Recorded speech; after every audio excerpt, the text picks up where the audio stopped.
Hola, bienvenidos de nuevo.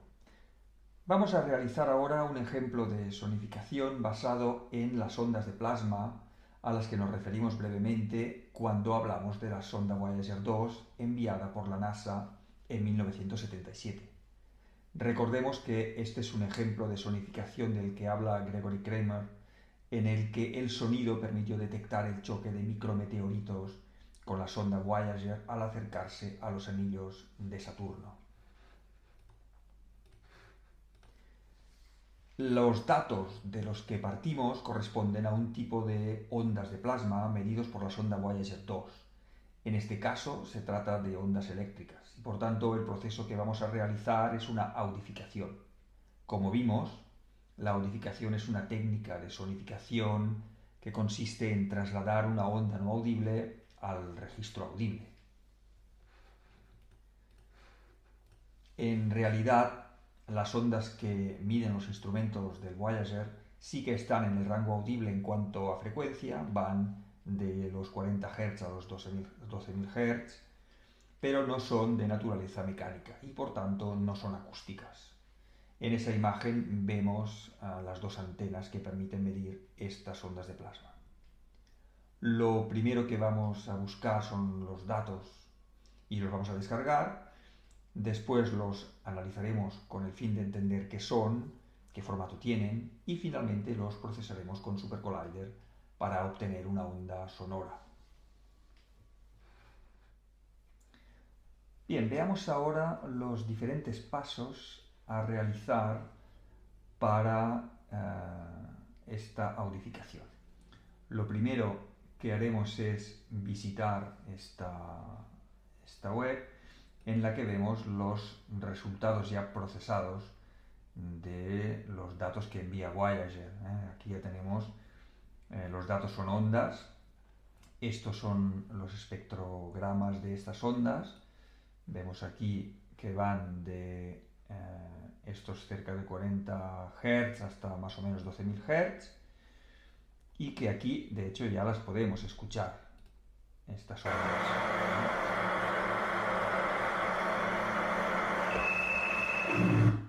Y por tanto lo que vamos a hacer es reproducir estos pasos. Los datos que aquí vemos los vamos a poder descargar en esta página web.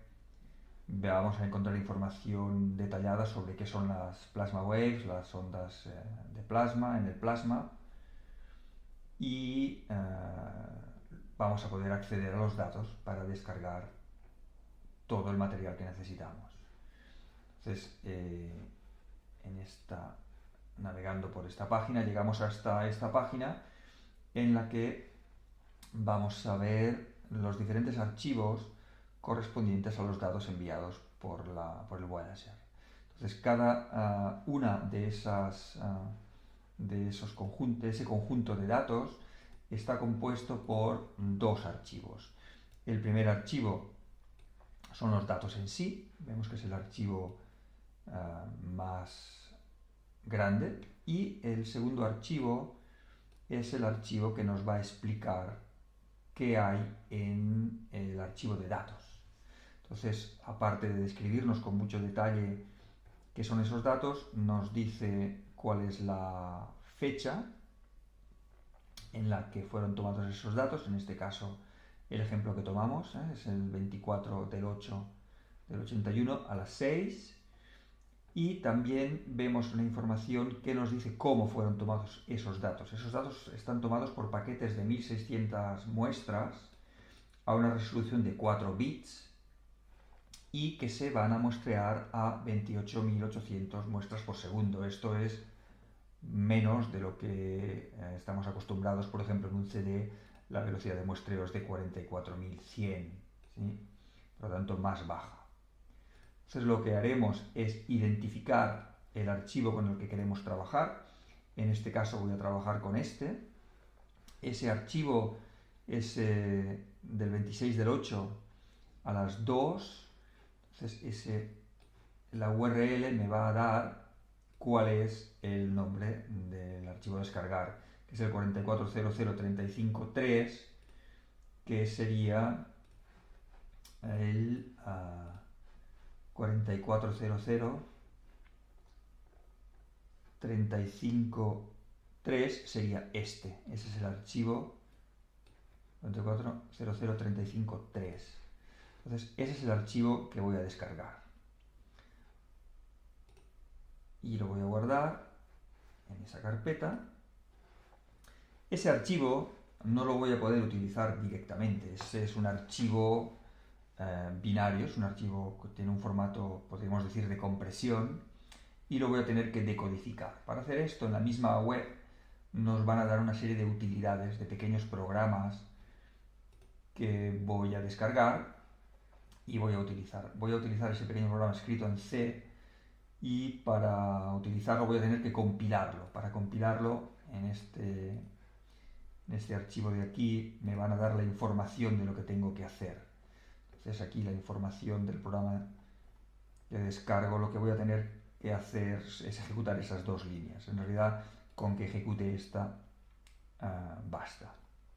Por tanto, copio esta línea. Ya he descargado en mi carpeta esos archivos. De hecho, solo necesito descargar estos 5 archivos de aquí, que son estos que tengo aquí, y aquí.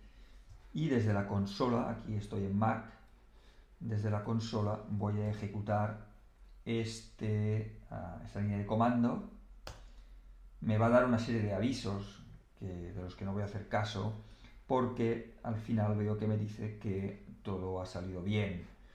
Y el archivo que ha generado, el archivo nuevo que ha generado esa compilación es ese de aquí. Ese es el programa que voy a utilizar para poder extraer los datos de este archivo de aquí.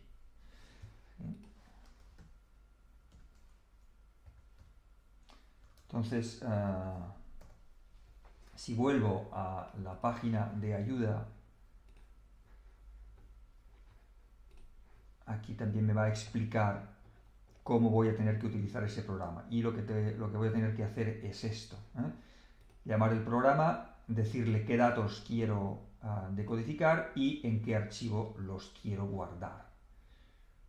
Entonces, esto, para hacerlo, lo que voy a hacer es ejecutar el programa, que es esa línea de aquí. Le voy a decir que el archivo que introduzco es este, y lo voy a sacar en un archivo de texto. Cuando ejecuto esas líneas veo que ha aparecido efectivamente ese archivo de texto, que es un poco más grande que el original, y al abrirlo lo que obtengo son esos datos de aquí. Por lo tanto, esos son los datos que envía Voyager, toda esa gran cantidad de datos. Entonces, en ese archivo hay una primera línea que son unos metadatos que me dice que provienen del Voyager 2, y también me dice en qué momento fueron tomados. Esos datos para unificar no los voy a necesitar. Después veo que cada una de esas líneas está compuesta por esos 1600 valores, que de hecho empiezan aquí y acaban aquí. Cada paquete de muestreo está compuesto por 1600 muestras. Entonces, esos datos son datos que me dan información sobre cada una de las líneas que tampoco voy a necesitar. Y veo que esos son valores enteros, que son numéricos, 7, 7, 5, 4, 5, 6, etc. Pero también veo aquí letras, la letra A, la letra B, la letra C. Eso es porque esos valores son hexadecimales. Los valores hexadecimales, vamos a verlo aquí, son valores que van del 0 al F, es decir, que permiten codificar 16 valores. Y la equivalencia sería esta: del 0 al 9 corresponde a la base decimal, pero a partir del 10, 11, 12, 13, 14 y 15 se codifican o se representan con esas letras. Por lo tanto, en mis muestras, cuando encuentre una A, voy a tener que sustituirla por un 10. Y cuando encuentre otras letras, una B, una C, una D, las voy a tener que sustituir por los correspondientes valores. Ese procesamiento de datos, esa limpieza, ya la voy a realizar con SuperCollider.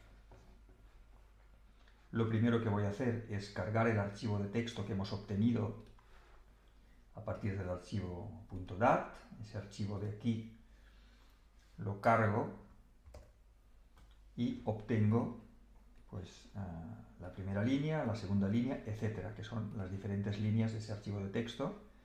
Entonces la primera línea, como comenté, la vamos a eliminar. También vamos a eliminar esos valores, esos 11 primeros valores. Aquí es donde elimino esa primera línea. Aquí elimino los 11 primeros caracteres de cada una de las líneas. Y después, en ese loop, lo que hago es sustituir los valores correspondientes a la codificación hexadecimal por sus correspondientes valores decimales, los transformo a número entero y después voy a centrar la onda. Mis valores van de 0 a 15 y tienen que ir de menos 7,5 a 7,5, es decir, elimino el offset, centro la onda para que sea una onda de audio con valores positivos y negativos. Entonces voy a poner en marcha ese algoritmo.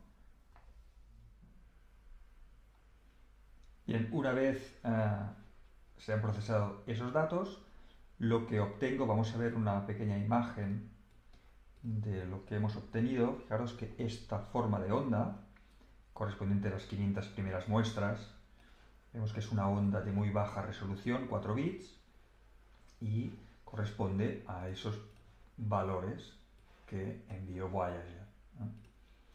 Por tanto, esta es la onda. Lo que voy a hacer ahora es normalizarla. Fijaros que esa onda tiene valores que van de menos 7,5 a 7,5 y para que sea un archivo de audio tiene que ir de menos 1 a 1, por tanto lo normalizo y la convierto en señal de audio. Una vez hecho esto, voy a crear, esos son los valores que he obtenido. Fijaros que ya van valores inferiores a 1. Voy a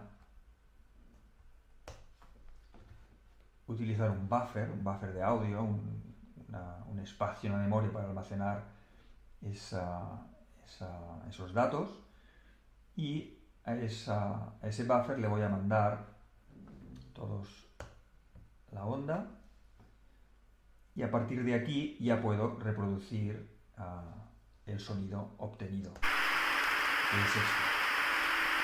Entonces, si nos acordamos, dijimos que el Voyager muestrea a 28.800 muestras por segundo, diferente de el ordenador que tengo, la tarjeta de sonido que tenemos aquí, está trabajando a 44.000. Por lo tanto, si quiero reproducir esa onda a la velocidad real, voy a tener que multiplicar la velocidad de reproducción por ese factor 0,65.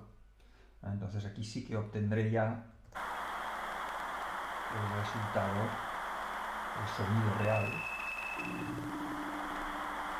de los datos, de estos datos que tenemos aquí en pantalla.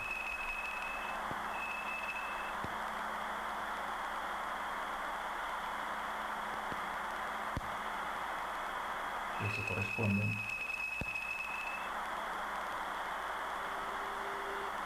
a estos datos.